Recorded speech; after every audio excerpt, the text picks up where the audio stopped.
O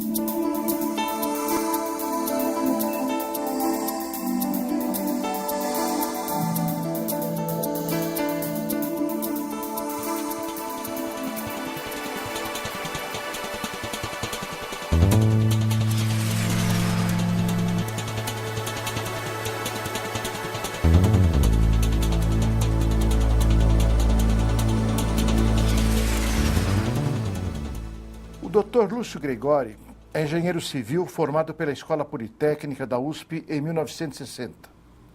Iniciou sua carreira no serviço público como membro do Grupo de Planejamento do Governo Carvalho Pinto. Foi diretor de planejamento da EMURB. No metrô, foi gerente de programação e controle. Coordenou o Diagnóstico 75 da Grande São Paulo, sob direção de Roberto Cerqueira César, o primeiro secretário de Negócios Metropolitanos. Diretor técnico da Implaza, onde coordenou equipe multidisciplinar e desenvolveu projetos de extrema relevância para o conhecimento da região metropolitana de São Paulo.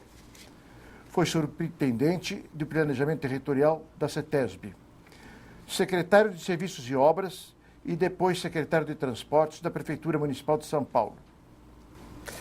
Bem, muito obrigado pela oportunidade de falar sobre um assunto que me considero, digamos, razoável conhecedor e pela importância que esse assunto tem para os destinos da Grande São Paulo e de outras áreas metropolitanas do estado de São Paulo e do Brasil. A Implaza foi criada há 37 anos, vinculada à então Secretaria de Negócios Metropolitanos. Depois passou por outras secretarias: Habitação e Urbanismo, Economia e Planejamento e Transportes Metropolitanos. Hoje está vinculada à recém-criada Secretaria de Desenvolvimento Metropolitano. Como o senhor vê os diferentes momentos políticos institucionais, um no início da década de 70 e outro nos dias de hoje, em termos de similaridade e diferenciação? Olha, inicialmente eu diria o seguinte: do ponto de vista estritamente institucional, essa questão política institucional é um pouco difícil de separar, mas enfim, eu vou chamar de institucional as instituições brasileiras em 1975, quando inicia a Implaza, era a ditadura. E hoje nós estamos numa democracia formal no Brasil e no estado de São Paulo também, é óbvio. Então, acho que para mim, talvez essa seja uma primeira grande diferença, de um lado. De outro lado, essa grande diferença tem que ser matizada, porque tanto em 1975, a primeira legislação de criação de áreas metropolitanas foi em 1973, como hoje, existem algumas coisas constantes, independentemente do quadro político institucional, que são: há uma crise permanente na região metropolitana. Em 1975, cria-se as áreas metropolitanas com a legislação de 73, porque tinha se chegado a uma situação complicada, seja em termos de poluição, por efeito da industrialização forte da época, seja por causa da questão de uma epidemia de meningite que havia surgido na década de final de 74. Isso tudo impulsiona o governo de então a criar as regiões metropolitanas. Hoje, eu diria que há uma similaridade, né? Na verdade, estamos numa democracia formal, não há dúvida nenhuma, mas tudo indica que as questões metropolitanas estão longe de estarem resolvidas. E, novamente, se retoma este assunto com a recente legislação aprovada agora em 2011. Né? Uma outra coisa que me parece constante, e que não constante e muito importante, que não constou da pergunta, que é a questão do formato que a economia brasileira tem. Né? É o mesmo na década de 70 e o de hoje. Quando eu digo formato, na sua essência, quer dizer, vivemos uma economia de mercado, pouco controlada do ponto de vista do Estado, em alguns aspectos, e muito em outros, né? E também com uma característica de que estamos ainda numa etapa de forte crescimento. Quer dizer, nós tínhamos na época o Brasil grande, e no entanto tinha pés de barro, que deu origem inclusive à formação da área metropolitana, e hoje temos também um Brasil emergente, com uma economia sem crise, etc., mas com problemas muito sérios. Uma coisa é constante: nós temos ainda o mesmo formato econômico, e isso deverá ser objeto de algumas considerações ao longo da nossa conversa aqui. Doutor Lúcio, como diretor técnico da Implasa no governo Paulo Egídio, quais os principais projetos que desenvolveu? Na época, o foco dado para a produção técnica foi a abordagem sobre a ótica do planejamento integrado. Da mesma forma, o olhar regional era o orientador da metodologia e das análises. Como avalia estes parâmetros nas gestões seguintes? Houve alteração substancial nestas referências, isto é, do planejamento integrado e do olhar regional? Bem, eu diria o seguinte, primeiro eu gostaria de fazer uma ressalva nessa pergunta, né? Em que pese o fato de que eu tenha sido diretor técnico e voltado, portanto, para a chamada produção técnica da Implasa, a Implasa, ao ser criada naquele momento, e também pelo fato da existência da Secretaria de Negócios Metropolitanos, que não havia sido previsto no modelo inicial, quando da existência do então GEGRAM, em 1968, década de 60, final da década de 60, na verdade, havia uma situação em que a produção técnica estava extremamente articulada com a articulação política que a Secretaria de Negócios Metropolitanos fazia. Por outro lado, uma característica que a Implasa teve é que a produção técnica estava extremamente articulada com alguns aspectos. A questão da documentação, que, aliás, resultou num belíssimo projeto atual de digitalização de todo o acervo técnico da Implasa, que é uma produção vasta. A outra questão importante é que havia uma articulação muito grande com movimentos sociais, incrível que pareça. Era uma ditadura, mas havia uma situação que permitia que nós tivéssemos um movimento de ação comunitária, seminário à comunidade pergunta, tínhamos boletins de informações das sociedades e amigos de bairro, o mês de portas abertas. Então havia uma série de entorno no qual a produção técnica se inseria. E isso é extremamente importante, porque ele vai mostrar como essa produção técnica foi enriquecida por esses contornos que eu estou destacando aqui. Uma outra coisa que eu queria mostrar é o seguinte, no âmbito da produção técnica também, nós tínhamos uma questão muito forte decorrente da própria equipe multidisciplinar. Uma equipe multidisciplinar supõe divergência por natureza, porque são profissões com formações e orientações distintas, o que gera debate, e isso é extremamente importante. Então, curiosamente, estávamos num período de ditadura e, ao mesmo tempo, tínhamos um ambiente de produção extremamente democrático na área técnica. Ou seja, quero com isso dizer o seguinte, o foco era técnico, mas longe de ser tecnocrático, né? Então, dentro desse contexto é que eu posso dizer que nós tivemos consultorias variadíssimas. Nós tivemos como consultor Rômulo de Almeida, um dos homens que foi o responsável pela criação da política de petróleo no Brasil. Milton Santos, geógrafo por demais conhecido, né? Tivemos seminários com David Harvey, um geógrafo inglês bastante conhecido, com Yancey Sachs, um homem voltado para a questão ambiental. E, finalmente, uma questão curiosa. Pelo fato de termos o planejamento integrado começa com uma coisa muito simples. A análise fisioterritorial, a análise socioeconômica. Ora, ao fazer isso, nós estamos, sem o sabermos, fazendo planejamento ambiental. Curiosamente, com o passar dos anos, as coisas se mudaram. Terminada a gestão em 1979, o que se viu? A lei de proteção aos mananciais, que tinha uma fiscalização semanal, via de helicóptero, acompanhada de um engenheiro, deixou de ser feita.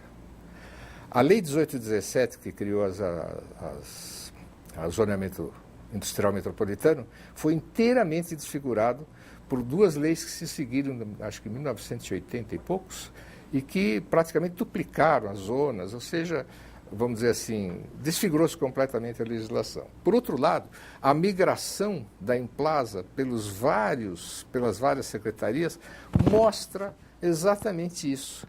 O quanto o planejamento integrado, aspas, foi se desintegrando, foi se ressetorializando, né? O que é a negação do planejamento no sentido que nós tínhamos no tempo da Implasa, que é o planejamento integrado, que eu diria hoje é uma forma de planejamento ambiental, até mesmo sem nossa consciência na época. Então, eu diria que, desse ponto de vista, é um pouco que me passa na cabeça como uma produção, aspas, técnica da Implasa na ocasião. O senhor poderia falar um pouco mais sobre a criação da Emplasa, um pouco mais a respeito das primeiras diretorias, enfim, como se deu a formação dessa importante empresa de planejamento no quadro da administração pública paulista? Olha, antes de responder rigidamente a sua pergunta, Aguinaldo, eu vou comentar um pouquinho da anterior que vai bater com essa, né? Na sequência das várias migrações da Emplasa, além da perda do planejamento integrado, nós tivemos até o período da forte influência do neoliberalismo no planejamento no mundo como um todo e no Brasil em particular. E isso acabou, vamos dizer assim, definitivamente ressetorializando a questão do planejamento, né? Ou seja, o planejamento dito integrado volta cada vez mais a ser o planejamento, na verdade, setorial. Cada setor é que vai cuidar do seu planejamento, faltando, obviamente, uma visão de conjunto como resultado disso. Mas respondendo mais especificamente à sua pergunta, a concretização da Emplasa e da Secretaria do Negócio Metropolitano, do Sistema de Planejamento e Administração Metropolitana, que é chamado SPAM, resulta exatamente da necessidade que estava ocorrendo no Brasil por causa de uma crise econômica, digamos, nas metrópoles. Mas, além disso, a criação principal que nós tivemos foi realmente começando do PMDI, Plano Municipal de Desenvolvimento Integrado, o Plano Metropolitano, PMDI, perdão, é de 1968. Esse plano já era um planejamento integrado, feito pelo então GEGRAM, que antecedeu o Sistema de Planejamento e Administração Metropolitana. Nós fizemos, a continuação disso foi o Diagnóstico 75. O que foi o Diagnóstico 75? Diante da situação crítica da metrópole, urgia fazer uma análise de quais ações mais imediatas deveriam ser feitas para evitar o prosseguimento e o agravamento dessa crise, que eu, como citei, tinha como talvez um elemento mais visível e mais público a questão da epidemia de meningite. O Diagnóstico 75, apesar de estar ainda com uma visão integrada, ele foi feito setorialmente. Na verdade, o Diagnóstico 75 são diagnósticos setoriais. Nós não conseguimos, na fase do Diagnóstico 75, fazer o que nós fomos conseguir fazer no Prognóstico 79, que eu volto a falar mais adiante, que é, no próprio diagnóstico, fazer um diagnóstico tendo uma visão integrada dos problemas. Tivemos que fazer diagnósticos setoriais, né? Além disso, nós fizemos, além da implantação do próprio SPAM, da Secretaria do Negócios Metropolitanos, etc., que era articuladora política, não prevista no modelo inicial forjado no GEGRAM, nós fizemos a Lei de Proteção dos Mananciais, a Lei 898, a Lei de Zonamento Industrial. Essas duas leis têm uma curiosidade, até onde eu saiba, são as primeiras leis de uso do solo que têm características metropolitanas e não municipais. E também chegamos, então, além de uma quantidade enorme de projetos de assessoria aos municípios através dos cadastros técnicos municipais, a pesquisa Origem e Destino de 1977, que foi contratada pelo metrô, enfim, o sistema de transporte viário, o Sistran, o sistema cartográfico metropolitano, que era iniciado ainda nos tempos de GEGRAM, mas que nós prosseguimos e ampliamos, né, junto com o apoio de uma empresa criada no governo de então, que foi a Terrafoto, que dava, vamos dizer, substrato técnico para a elaboração dos levantamentos aerofotogramétricos. E, finalmente, o Prognóstico 79, que foi um projeto que nós tentamos fazer um prognóstico do que vai acontecer com essa metrópole, uma visão diferente de diagnóstico, mas nesse prognóstico se procurava fazê-lo de forma integrada, quer dizer, ao invés de fazer um prognóstico que vai acontecer na área de transporte, na área de saneamento básico, na área de habitação, se tentou entender qual era o fenômeno, vamos dizer assim, socioeconômico que se dava na metrópole e que podia dizer que dava origem, portanto, esse fenômeno daria origem a todos os outros problemas setoriais. Na época, se vocês consultarem o Prognóstico 79, vão verificar que a conclusão foi aproximadamente de que era a industrialização, né, que estava provocando tudo isso. Então, como é que se dá a industrialização? Numa economia de mercado de um país, no caso ainda era a época do país de terceiro mundo e que tem como resultados as características habitacionais, em muitos casos, as favelas. De um lado, grande produção de riqueza, mas ainda não se sabia lidar com a questão das imigrações internas. Então, problemas habitacionais. A mobilidade centrada, fundamentalmente, né, no modo motorizado individual, porque acionado pelo impulso que a indústria automobilística estava tendo no país. E assim por diante. Então, o Prognóstico 79 já tentava mostrar que problemas nós teríamos a partir desse quadro, digamos, socioeconômico que tínhamos no Brasil naquela época, e obviamente na região metropolitana de São Paulo. Eu esqueci de dizer também que na produção técnica da Emplasa e no Prognóstico 79, nós fizemos uma outra coisa, que era ampliar os estudos da Emplasa para além dos estudos de ações de governo e ações de Estado. E abrimos uma série chamada Série Monografia, que vocês poderão consultar na biblioteca digitalizada da Emplasa, que eram os profissionais, eles faziam estudos teóricos, né, científicos, portanto, desligados da responsabilidade do acontecer, digamos assim, típico de governo, mas que permitiam análises profundas exatamente que fenômenos esses que estavam se passando no país e que tinham o rebatimento na região metropolitana de São Paulo em particular. Doutor Lúcio, o senhor já falou a respeito, mas seria interessante enfatizar melhor os marcos para a questão metropolitana e para o planejamento metropolitano na década de 70. Como eu disse, um deles é o PMDI, que é um pouco antes de 1970, 1968, que foi feito pelo GEGRAM, mas que é muito importante, porque ele é um planejamento integrado. Depois disso, eu destaco fortemente o Diagnóstico 75, coordenado pelo arquiteto Cerqueira César, que veio a ser o secretário de Negócios Metropolitanos, o primeiro, e que realmente foi um marco no sentido de dizer, olha, a metrópole tem tais e quais problemas críticos e precisam de solução. A outra questão que eu acho importante são as duas leis de uso do solo metropolitano. A lei de uso de zoneamento industrial e a lei de proteções bananciais, sendo que a lei de zoneamento industrial foi intensamente discutido com os prefeitos de municípios, porque havia uma coisa curiosa, isso é importante dizer, que é um marco da época. Era ditadura, mas a Assembleia Legislativa de São Paulo era majoritariamente do partido de oposição, o então MDB. E os prefeitos da região metropolitana, aqueles todos eleitos, salvo o prefeito de São Paulo, eram, em grande quantidade, não sei se em maioria, também do partido de oposição. Então havia uma situação curiosa, e isso obrigou, além da nossa postura natural, né, de negociar intensamente, por exemplo, a lei de zoneamento industrial.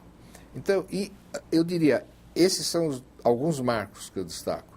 E eu destacaria dois marcos que eu acho fundamentais como elementos de trabalho. Né? São ferramentas, não são projetos acabados. O Sistema Cartográfico Metropolitano, a Pesquisa Origem e Destino 77 e o conjunto de atividades do Centro de Documentação, que hoje é responsável até por essa gravação que nós estamos tendo aqui, e junto com a ação comunitária da Emplasa, que realizou, por exemplo, o seminário A Comunidade Pergunta, que para a época era uma coisa extremamente avançada e que trouxe contribuições fantásticas de orientação para os profissionais elaborarem os seus projetos. Decorridos quase 40 anos, na sua avaliação, quais os principais avanços e entraves no trato das questões metropolitanas? Eu diria que avanços, propriamente, foram muito poucos. Eu diria mais, usando uma palavra estrangeira, um aggiornamento, chamemos assim. Uma adaptação aos novos tempos. Que tempos novos são esses? A Constituição de 1988, o forte reforço da autonomia municipal. Isso obrigou uma mudança na forma de entender as coisas. Não foi um avanço apenas, é o que eu chamo de um adjornamento. Então surgem, por exemplo, os consórcios municipais, em alguns casos, para resolver problemas típicos metropolitanos, mas que com a legislação agora fortemente municipalista, tornavam difíceis a solução via um terceiro, vamos dizer, o poder do Estado, Estado nível de governo, né? Então surgem os consórcios municipais. Por outro lado, com o avanço da economia brasileira, avanço eu digo no sentido de crescimento, você vai verificar que aparecem outras áreas assemelhadas à região metropolitana, não só a de São Paulo e aquelas poucas que foram delimitadas na primeira lei de 1973. Então surgem ideias que vão desembocar nos aglomerados urbanos de hoje, novas regiões metropolitanas, regiões de Campinas, a macrometrópole, que já é um fenômeno mais... Então, tudo isso vão gerando adaptações da legislação, etc. Ao mesmo tempo, eu diria que existe alguma coisa que permanece constante nesse tempo todo, né? Nós continuamos numa economia formatada pelo mercado e com características específicas nossas. Nós não temos uma economia que se poderia chamar de um welfare state do estilo europeu. Não temos, portanto, as questões de planejamento são bastante entravadas por causa disso. Em outras palavras, eu acho que um avanço no planejamento integrado, tal como se imagina, ou como eu imagino, melhor dizendo, é extremamente difícil numa economia hoje emergente, com forte presença das forças de mercado, que jogam na direção da setorialização, porque é a melhor forma do setor privado realizar seus lucros. Então, há um permanente, vamos dizer assim, conflito entre o planejamento integrado metropolitano, amplamente articulado, e os interesses dos vários setores e subsetores da economia que interessam, vamos dizer assim, se associarem ou lutarem nos territórios setorializados do Estado. Isso acho que é uma questão a ser discutida. Doutor Lúcio, considerando o sistema de planejamento e gestão metropolitanos instalados nos anos 70 e sua retomada agora, através da criação da Secretaria de Desenvolvimento Metropolitano, a questão institucional coloca-se fundamental para o planejamento e desenvolvimento metropolitanos? A questão institucional, ela é por si só fundamental. Por que é a questão institucional? Tentando traduzi-la a meu modo. É a forma pela qual uma nação, através de suas diretrizes políticas e sociais, organiza-se para dar resultado àquilo que ela se propõe fazer como nação. Então, é óbvio, as instituições são básicas. Elas são o resultado concreto do que a nação quer. Isso é uma coisa da sua pergunta. Mas eu tenho que relativizar isso ao mesmo tempo. Essa forma poderá ser muito centralizadora, totalmente descabida no regime político-econômico que nós vivemos. E nele, esse que nós vivemos, volta àquela questão que eu comentei na pergunta anterior. Novamente, haverá uma permanente tensão entre o setorial e o integrado. Porque o setorial é a forma pela qual o setor privado, essencial no nosso formato econômico, procura realizar os seus lucros, digamos assim, né? Para dizer de uma maneira, né? Enquanto que o planejamento integrado tende a fazer com que esses movimentos de pressão do setor privado sobre os setores do Estado fique mais complicado. Então, eu diria que o institucional é fundamental, mas vamos ter que ter clareza de que ele está atrelado preliminarmente o que a nação quer e qual o formato que ela adquire, né? Senão eu falo uma coisa, a instituição não dá conta daquilo, né? Porque ela não pode realizar aquilo que ela foi proposto. Eu diria, por exemplo, que isso aí é o que impede, por exemplo. Eu vou dar alguns exemplos disso. O PMDI dizia, em 1968, que o crescimento da região metropolitana de São Paulo, e em particular do município de São Paulo, se deveria dar preferencialmente no sentido leste-oeste. Por quê? Não é do nada. É porque ao norte você tem a Serra da Cantareira e a sul você tem as represas de Billings e Guarapiranga, que são abastecedoras de água da metrópole. E não é que a linha primeira do metrô foi construída no sentido norte-sul. Curioso, né? Por outro lado, o PMDI, o Diagnóstico 75, que o seguiu, diziam que havia que se ter prioridade para o transporte coletivo.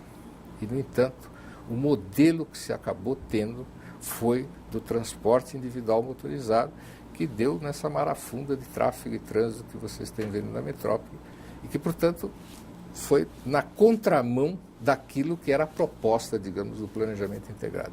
Com isso eu estou mostrando como não bastam nem as proposições do planejamento, nem que as instituições possam resolver se você não tiver perfeitamente articulado com as questões econômicas e aquilo que eu chamo o formato da economia que você tem. Por isso eu disse, nós não chegamos ainda ao welfare state europeu, onde essas coisas eram resolvidas de uma outra maneira. No caso da Lei de Proteção aos Mananciais, como avalia a sua efetividade e eficácia face ao processo de ocupação urbana nessas áreas? Esse é um caso típico disso que eu falei anteriormente. A Lei de Proteção aos Mananciais foi feita por uma equipe técnica que hoje ocupa, na sua grande maioria, são professores da Politécnica, em hidráulica, etc. Era uma lei que se fundamentava numa questão técnica simples.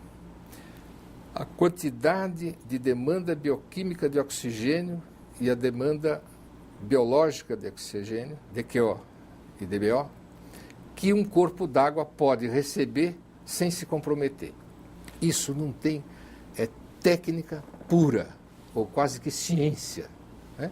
Então, o que a equipe fez? Uma lei que, levando em conta isso, pegava a bacia de contribuição de um determinado corpo d'água, a bacia Billings, e via, olha, a máxima quantidade de DBO e DQO que tem é X, né?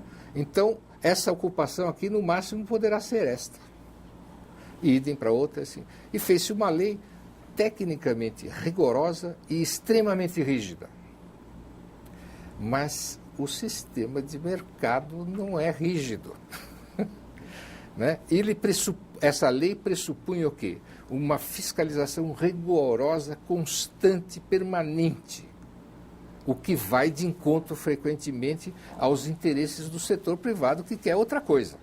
Resultado disso, terminado o período de 1975-79, que é da nossa gestão, que era feito esse voo de helicóptero toda semana, por faixas, e cada dia vinha um cidadão lá, eu me lembro até de artista famoso como Dick Farney, um pianista de quem eu era fã.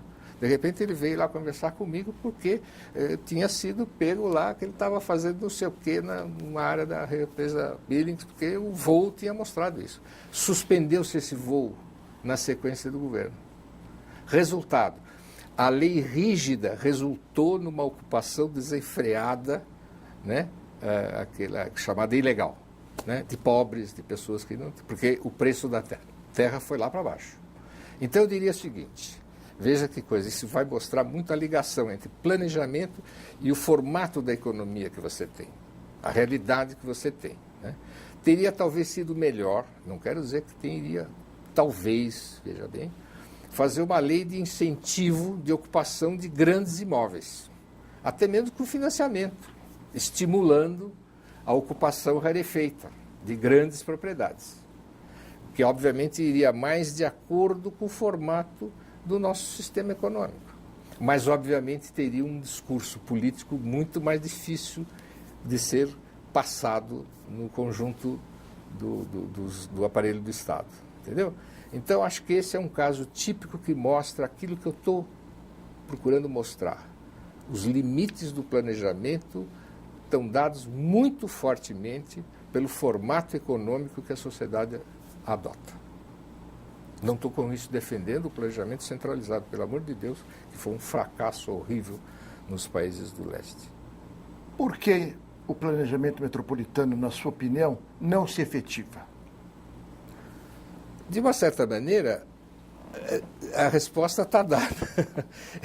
Porque, por natureza, o planejamento metropolitano pressupõe planejamento integrado e pressupõe a não setorialização das atividades de governo. Ora, o Estado, nos seus vários níveis, na verdade, está organizado setorialmente. Você tem a Secretaria de Transportes, você tem a Secretaria de Habitação, por incrível que pareça, tem a Secretaria do Meio Ambiente. Curiosamente, a Secretaria do Meio Ambiente não é um setor, por natureza, e, no entanto, ela vira um setor no Estado setorializado. O planejamento integrado do PMDI, na verdade, fazia planejamento ambiental implicitamente, quando começava fazendo uma análise físico-territorial de onde ia fazer o planejamento. E isso acaba, curiosamente, ao se expandir a ideia do meio ambiente, se setorializa o meio ambiente. E ele passa a ser um concorrente com os demais setores, né? Por outro lado, se eu bem entendi a sua pergunta, você pergunta das limitações do planejamento. E, por outro lado, a necessidade numa sociedade complexa de termos organizações complexas. Eu aprendi isso uma vez na vida e nunca mais esqueci.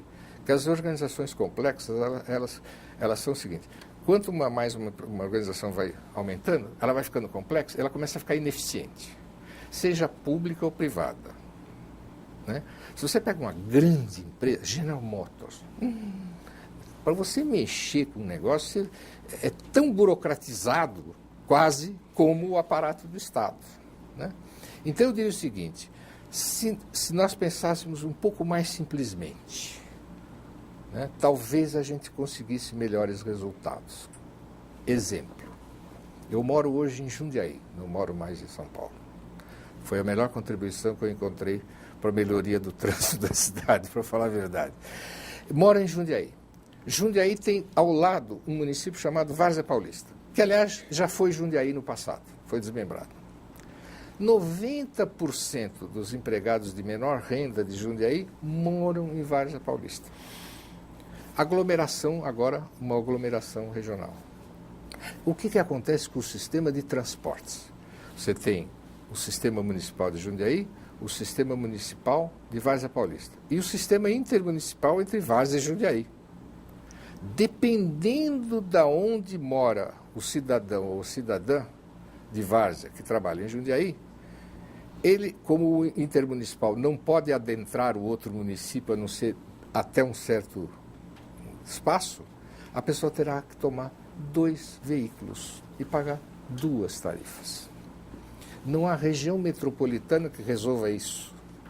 Pelo contrário, vai complicar. O melhor seria simplificadamente dizer-se o seguinte: municípios vizinhos com tais e quais características, o sistema de transporte coletivo é um. Não tem o do município A, o do município B e o do entre município A e B. Estou dando um exemplo. Destino final de lixo. Sugiro os consórcios municipais, mas não fora isso, como é que você vai resolver destino final do lixo de grandes concentrações metropolitanas? Em Toronto, no Canadá, quando eu fui em 1989, 90, há muito e muito tempo, destino final de lixo é uma autoridade à parte, não é municipal, nem se cogita disso, né? Os municípios não têm muito a falar sobre destino final de lixo, que é uma questão do aglomerado urbano ou aglomerado metropolitano. Então vejo, sobretudo, essas limitações no futuro do planejamento metropolitano. Tendo em vista a sua experiência enquanto gestor de políticas públicas, que ações e instrumentos considera relevantes para enfrentar atualmente questões de caráter regional? Olha, além das institucionais, que nós já comentamos aqui, que são fundamentais, eu diria que nós teríamos que ter capacidade de ter uma profunda articulação com a sociedade civil, com os movimentos sociais, com os movimentos populares, para que realmente o planejamento se faça, vamos dizer, em função dessa gama de interesses que gira numa metrópole. Gira num país e numa metrópole também, só que nós estamos cuidando de questão metropolitana. Sem o que você vai ficar sempre prisioneiro das ações setoriais, que são alvo de alguns interesses. Então é como eu diria para vocês assim, poucos, né, puxam a brasa para a sua sardinha e muitos ficam sem sardinha nenhuma. Né? Como articular isso? Isso é uma questão política, não é uma questão técnica, tecnológica, nada disso. É uma questão política. Doutor Lúcio, o senhor falou a respeito dos entraves para a efetivação do planejamento metropolitano e falou um pouquinho também a respeito do futuro desse planejamento. Eu queria retomar essa questão. Com base na sua vivência profissional e considerando as mudanças que vêm ocorrendo no cenário mundial, com dinâmicas simultaneamente globais e locais, como o senhor vislumbra o futuro do planejamento metropolitano? Bom, primeiro que a minha bola de cristal está um pouco desregulada nesse departamento, né? Mas eu diria o seguinte, eu vejo mais do mesmo. Decodificando isso, né? Tudo do que nós já comentamos aqui, a respeito das limitações, da questão do modo de produção, chamemos assim, eu vejo que o que vai acontecendo é um pouco a repetição daquilo que já aconteceu alguma vez, com algumas adaptações, avanços um pouquinho para lá, recuos para cá, entendeu? Eu vejo muita dificuldade em avanços palpáveis se você não tiver uma nova concepção que não é a do planejamento isolado, não, entendeu? É uma outra forma de você entender a organização, digamos, socioeconômica de um país, né? E que, portanto, eu vejo que, sob esse aspecto, a minha bola de cristal, como eu disse a você, fica meio sem saber. Vai ter mais do mesmo com adaptações tecnológicas, com adaptações, né, frutos da globalização, etc., mas não sei se nós vamos conseguir chegar no âmago das questões e resolver alguns problemas críticos que atingem milhões de pessoas, né? Então, tenho dúvida. Eu diria que a minha bola de cristal está um pouco mais segura quando diz que, se não houver essas transformações, né, se nós enveredamos pela economia, pelo crescimento da economia baseada no consumismo, na grandiosidade, acho que a minha bola de cristal diz que aí o planejamento integrado não vai ter vez nenhuma, ou muito pouco. No Brasil, especificamente em São Paulo, o planejamento metropolitano poderá se viabilizar? A sua pergunta tem um caráter curioso, porque, de uma certa maneira, ele quase que admite que não está viabilizado, né? Eu diria, de novo, voltaria um pouco no que a gente comentou na pergunta anterior, acrescentando alguns elementos. Eu acho que, realmente, planejamento numa sociedade, planejamento integrado, do qual o planejamento metropolitano é uma das formas, ele é um problema extremamente político. Político no sentido pleno da palavra. O que a sociedade que eu vivo, através dos seus variados valores culturais, sociais, econômicos, quer? Se ela quer uma sociedade mais justa, se ela quer que não haja ninguém que tenha problemas graves habitacionais, culturais, de alimentação, de mobilidade e assim por diante, como que a gente faz isso? O planejamento, a partir daí, passa a ser submetido a esta lógica. Se, ao contrário, eu tiver uma sociedade que quer o crescimento do PIB como referência principal, sem as necessárias discriminações aonde é que esse PIB cresceu, né? Se eu quero um modelo que seja fortemente fundamentado no consumo, não no consumo necessário para todos, mas num consumo desenfreado, supérfluo, porque isso aumenta o PIB, aumenta os lucros, o planejamento vai ser de sucesso o planejamento dos negócios. Não vai ser o planejamento do uso racional do território, né? O controle da indústria imobiliária que cria o problema e depois o Estado tem que resolver. Ou da indústria automobilística que cospe milhões de automóveis e depois você corra atrás de resolver os problemas de trânsito. Se isso não está devidamente equacionado, naquele início que eu falei, eu acho que as perspectivas do planejamento são muito limitadas. Por isso eu volto à questão da simplicidade.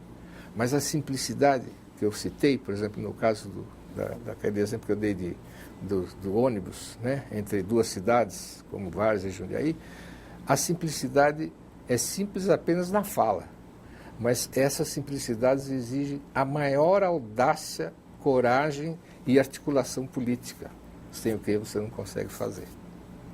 Eu vejo assim.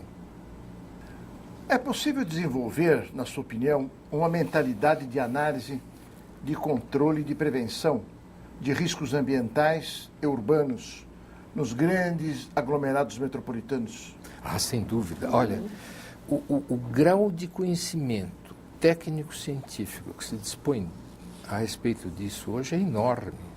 Eu diria mais do que suficiente para resolver problemas dessa natureza, de riscos ambientais.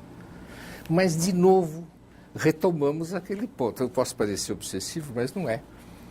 Se você não tiver a necessária articulação política, a necessária decisão da sociedade de que não vai permitir a segregação social, a segregação habitacional, a segregação cultural, você vai ter ocupações indevidas. E aí não há ciência e não há técnica que resolva. Isso, nós estamos cansados de assistir. Há quantos anos que nós vemos desabamentos, enchentes, né? Áreas de risco indevidamente ocupadas, etc. E tem a sociedade, a defesa civil, tem várias articulações, mas o problema não consegue ser resolvido, porque, na verdade, veja bem, a indústria de ocupação do território urbano no Brasil ainda é altamente segregadora. Quem tem menos renda mora mais longe, mora pior, mora sem recursos fáceis para a vida do dia a dia na sua proximidade. Tem necessidade de fazer grandes deslocamentos, residência-trabalho, residência, equipamentos de saúde, educação e assim por diante. Por falta de renda e sem maiores controles, ocupa encostas que absolutamente não são para ser ocupadas, áreas de altíssimo risco. E isso, como é que se resolve isso? Há que se ter um controle maior disso tudo, mas não vai passar pelo grau de conhecimento técnico-científico. Esse já existe.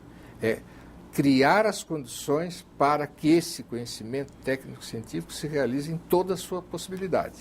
E isso passa, de novo, por uma discussão do formato político-econômico-social que a gente tem. Lúcio, na sua opinião, o administrador público terá recursos à sua disposição para implantação de ações que interfiram diretamente na qualidade de vida da metrópole? Ele poderá ter. Vou até dizer, adicionalmente, quando a Implaza foi constituída, em 1975, a Implaza teve recursos para isso.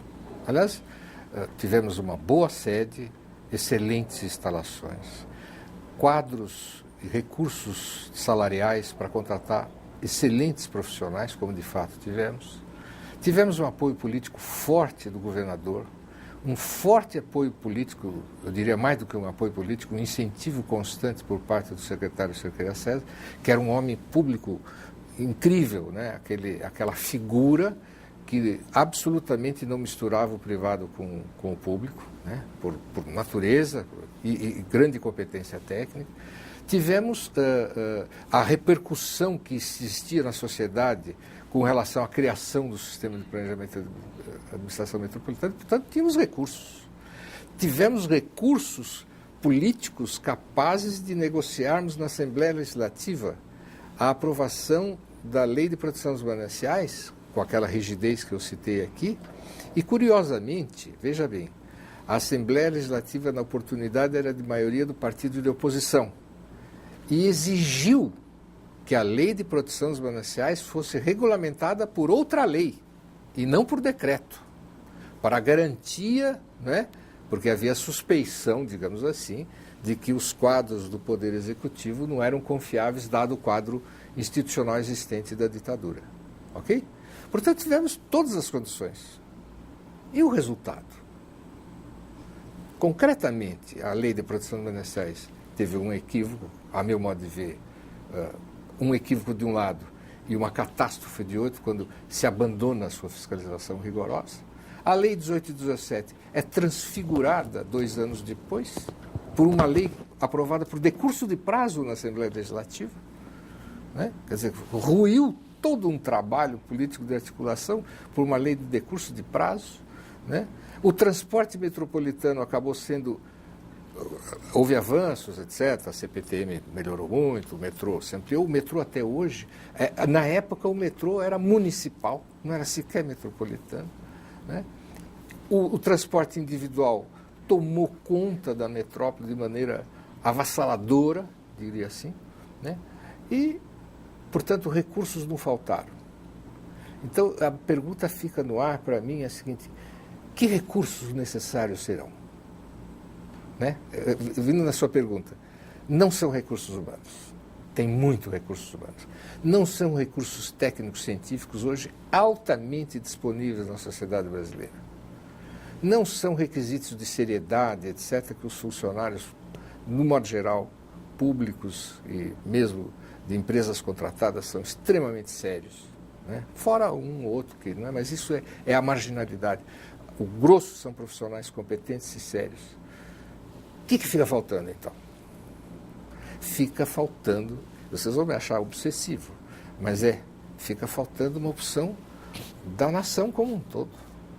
A nação como um todo tem na sua profundidade ideológica, cultural, econômica, né, das forças produtivas, da articulação entre as pessoas, a vontade de realmente, né, mudar radicalmente, profundamente, para muito melhor a vida da grande maioria das pessoas das metrópoles, dos aglomerados urbanos, que respondem hoje por mais de 70% da população do país, estão em áreas urbanas.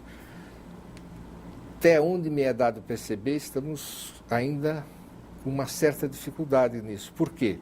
O nosso formato econômico, como eu disse mais de uma vez, mas vou repetir aqui, ele nos empurra para o setorial, né? Cada setor econômico procura, digamos aspas, lobbies, fazer seu lobby, suas pressões nos variados setores, né? Objetivando os seus ganhos legítimos. Eu não estou negando essa possibilidade. Mas a vigia esse modelo, fica muito difícil você fazer aquilo que é um dos objetivos de qualquer planejamento, que é a otimização das coisas. E por isso eu brinquei. No nosso modelo, quem mais tem chance de otimizar as coisas por um planejamento consequência é o setor privado, que realmente está dando o tempo todo mostras disso no Brasil, enquanto que o setor público, aonde está atrelado o planejamento, tem tido dificuldade nesse sentido. Não quero ser pessimista de dizer que isso é insolúvel, mas seguramente não é por falta de recursos, inclusive os financeiros. Doutor Lúcio, para finalizar esse seu depoimento tão rico e profundo, uma pergunta agora desdobrada em três. Eu farei a primeira pergunta, o senhor responde e eu farei a segunda na sequência, tudo bem? Tudo bem, perfeito.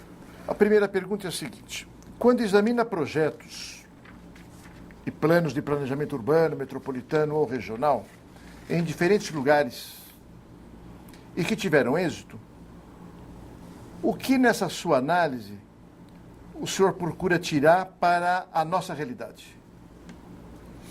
Bom, primeiramente eu quero dizer a você que eu não sou, embora tenha tido essa atuação na Emplasa, eu não sou um alto especialista em planejamento metropolitano, etc., e tenho uma vivência muito grande de conhecimento que se passa em outros países. É uma visão limitada, portanto, a minha resposta contém essa limitação. Mas eu diria assim, o pouco que eu conheci, por exemplo, Toronto, onde estive em 1990 e já citei aqui, percebi que existe uma coisa, por exemplo, que eu não vejo no Brasil. Eles chamam de concertação, uma tradução primária. Toronto, por conta da Segunda Guerra Mundial, teve o sistema de pavimento, por problemas de petróleo, etc., arrebentado. Está um desastre. Aí reuniram-se as cidades em torno de Toronto e fizeram uma concertação. Nós vamos dar um jeito no sistema de pavimentação dessa cidade e dessa região. Mas vai ser o seguinte, é um plano de 20 anos. E quem vier vai seguir esse plano. Não tem, chega o João e diz, não, agora não é mais assim, agora é assado. Entendeu? Chega o Pedro e diz, não, agora volta a ser como era. Aí o Antônio diz, não, vamos aperfeiçoar um pouco mais. É claro que tinha uma flexibilidade para adaptar-se a tecnologias, mas foi um plano que eles seguiram por anos a fio e que teve um resultado óbvio. O pavimento de Toronto ficou ótimo, né? O oposto, por exemplo, do que eu acabei de falar para você da lei de mananciais, quando se suspende o voo de controle, né? Então não há... Então eu diria a você que o que eu vi no exterior foi em alguns poucos lugares. Vi isso também em Paris. Paris, a região metropolitana de Paris, teve as cidades que eles fizeram para descentralizar a metrópole, com resultados óbvios. Paris praticamente tem hoje um número de habitantes que tinha muitos e muitos anos atrás, não só por uma questão de demografia, mas porque não é necessário ficar disputando espaço no pequeno centro de Paris, mas também não se espraiou demais, né? Então, por outro lado, transportes. Puxa vida, na Europa, onde eu vou, não muita frequência, é verdade, Estados Unidos, de longa data, você tem as autoridades metropolitanas de transporte, tanto nos Estados Unidos, na Europa também, né? Na Espanha chega ao auge de que os ônibus, até onde me é dado conhecer, são todos da mesma cor em toda a Espanha. Parece pouco, mas isso significa muito, né? Significa uma disposição de deixar claro que aquilo é um transporte público. É tão público que ele é igual em qualquer lugar da Espanha, né? E assim por diante. Então eu diria o seguinte, respondendo à sua pergunta. Uma das coisas que responde pelo sucesso, do pouco que eu pude verificar, é a permanência, né? E o fato de que em alguns desses países, independentemente da crise que eles estão tendo hoje, eles têm um outro momento do seu desenvolvimento. O Brasil, desde Brasil Grande, lembra do Mineirão, tudoão, né? Depois agora estamos também com um pouquinho de mania de grandeza ultimamente. Então, agora tem a Copa, estamos crescendo, todo mundo está em crise, nós não estamos. Então, isso tudo pode jogar contra essa coisa mais amadurecida, né? Que diz, não, peraí, vamos ver o que nós vamos fazer nos próximos anos e como é que nós vamos garantir que isso continuará sendo feito do jeito que nós nos acordamos hoje. Então, eu diria, uma das razões é essa maturidade, chamemos assim, a palavra é um pouco perigosa, né? Mas, ou maturação de uma sociedade que permite decidir, não, agora a gente vai fazer assim durante um bom tempo, porque é isso que interessa para a maioria de todos nós. Agora, na sua visão, que fatores impedem ou podem impedir a implantação desses planos em São Paulo? Eu diria assim, talvez sendo um pouco simplificador, mas quando nós falamos de uma área metropolitana, nós estamos falando de um território. É um território, no sentido muito que Milton Santos também entende de território, com tudo que ele tem, né? É o território com os seus aspectos culturais, com os seus aspectos sociais, com a terra, com as características físico-territoriais, com a sua história. Tudo isso é o território, né? É preciso a gente saber se existe a possibilidade de que nesse território chamado região metropolitana de São Paulo ou outras regiões metropolitanas ou aglomerados metropolitanos, nós temos a possibilidade de fazer com que ele tenha uma opção, né? E essa opção seja o resultado de uma coletividade que aposta nesse ou naquele caminho. Se você deixar por conta das disputas que hoje se dão em vários níveis, elas dão entre os setoriais, que disputam os vários recursos públicos.